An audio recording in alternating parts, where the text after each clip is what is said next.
For the third activity, I have a chalkboard here and I'm going to show you how to do these two different decorations to personalize the board.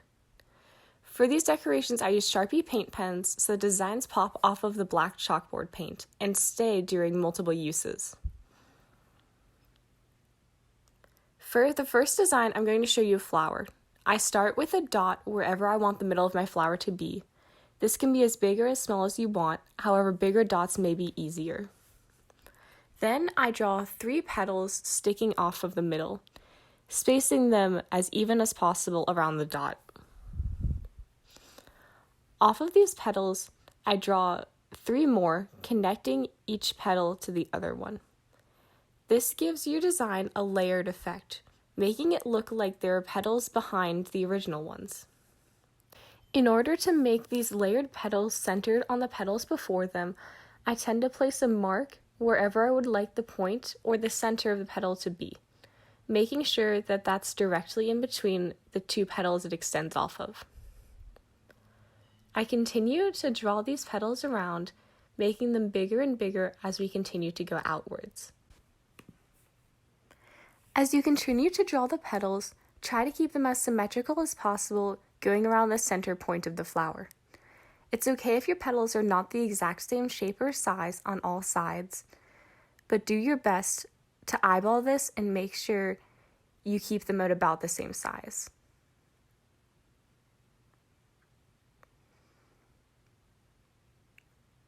Crisp lines are best for this process to make sure that you have a strong outline for your flower.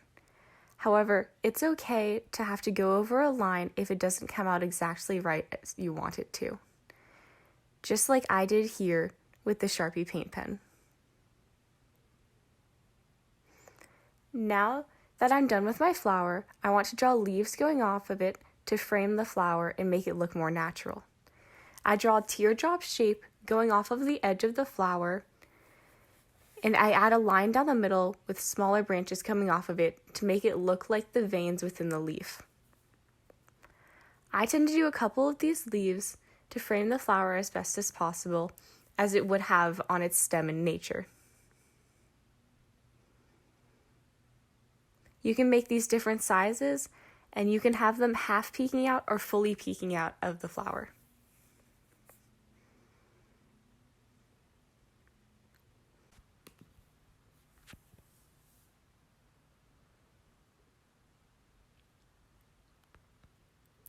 Second, I will show you a simpler design, again from nature, that is vines with berries off the end of them.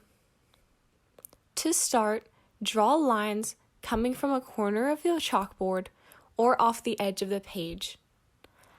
I then draw smaller lines coming off of these large ones to evoke branches of a tree. You can draw as many as you would like, and you may always add more later if you feel like you need more. To do the berries, I tend to keep them in odd numbers clustered around the ends of the branches. Then I'll add 1 or 2 going off towards the middle. I do this starting with smaller branches and then going towards the main branch or limb that you first drew. I continue this going across all of the branches, again extending from the smaller ones and working my way towards the larger ones. This design is fairly simplistic, however it can make your chalkboard have a touch more personality and gives it a pretty decoration. These are simply 2 ideas that you could possibly do on your chalkboard. However, there are millions more designs that you can add, personalizing it as much as you want to. I have a different video up on this website or on my YouTube channel that you can check out to look at stencils for how I do lettering on chalkboards and other simpler ways to decorate them other than flowers and more complicated decorations.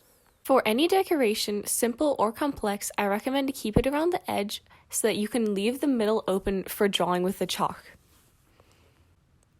When using these paint pens, sometimes you may need to shake it before use and then test it on your hand, a sheet of paper, or another area to make sure it'll come out with a clean line.